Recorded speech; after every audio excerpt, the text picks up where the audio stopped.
Hey everyone, so in my previous video about fasting, I touched a little bit on refeeding and I talked about how important it was, but I didn't really explain it until this video. So I thought I'd make this video to basically explain what refeeding is, why it's important, and how I did it. So it sounds elementary, but basically when you're fasting, you're not eating, right? So, as long as you're not dying, you don't feel yourself dying, you should be okay without eating for a little bit.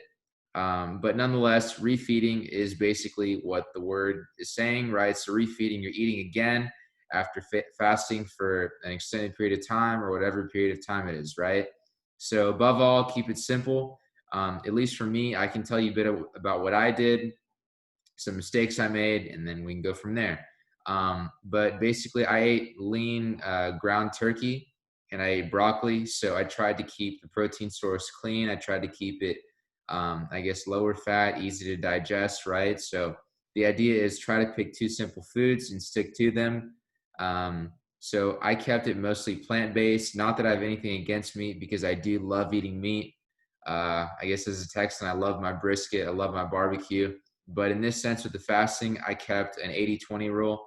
So basically, I did my refeed was 80% plant, 20% meat, right? So in this sense, I did 80% broccoli, and then 20% was that ground turkey. That it was a bit dry, but it really hit the spot, and it kind of warmed my stomach up and got those digestive enzymes going after I had fasted, right?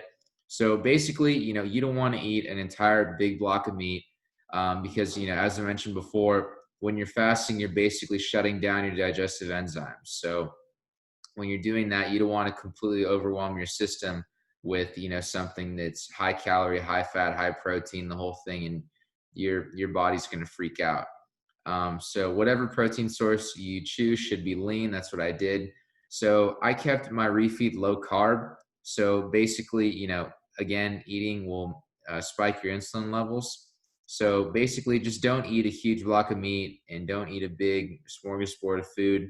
And just remember that when you're fasting, you're basically, again, shutting off your digestive enzymes. So another thing, don't load up on salt and electrolytes after the fast. So during the fast, hopefully you're drinking your snake juice, which I mentioned in the previous video.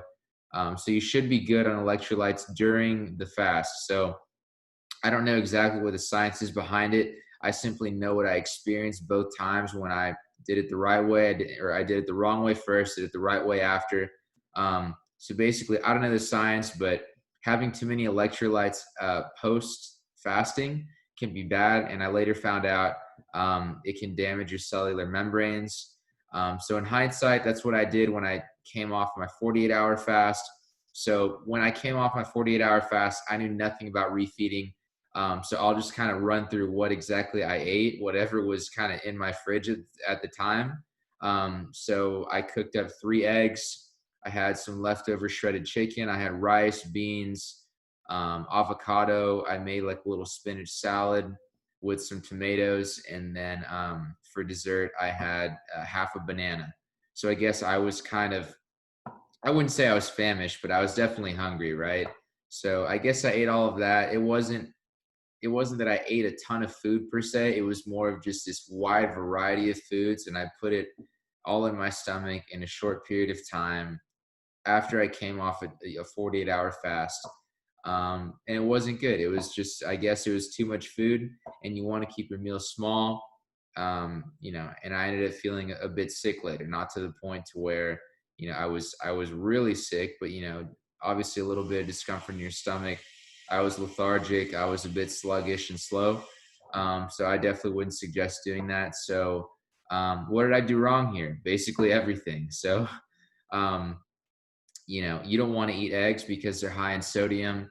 Again, with the electrolytes, the salts, you're already getting that with your snake juice. So, you shouldn't really have to worry about that. And also you want to avoid foods I found out that are high in oxalates. Oh, I didn't mention, I also ate a handful of almonds during that period of time as well. So I didn't, you don't want to have foods that are high in oxalates like spinach, almonds. I ate both of those things, and I guess that would explain at least partially about why I felt a bit sick after that 48-hour fast. So also, thiamine is important for glucose. and fat metabolism. So basically after fasting, your body is low on thiamine. So when you reintroduce too many carbs, your body is basically having to send all of that thiamine to try to break down the glucose, right? So that's one thing to consider as well about the thiamine. So don't eat heavy carbs. You don't want to break your fast with a humongous pizza right after, because you very well could feel kind of sick because of those thiamine levels. You could also add MCT oil, which is basically just derived from coconuts. It's a high fat, I guess, higher calorie liquid you can buy in a bottle. People can pour it in Bulletproof coffee. That's the brand, Bulletproof. So what's neat about MCT oil is it's not metabolized the same way that normal fats would be.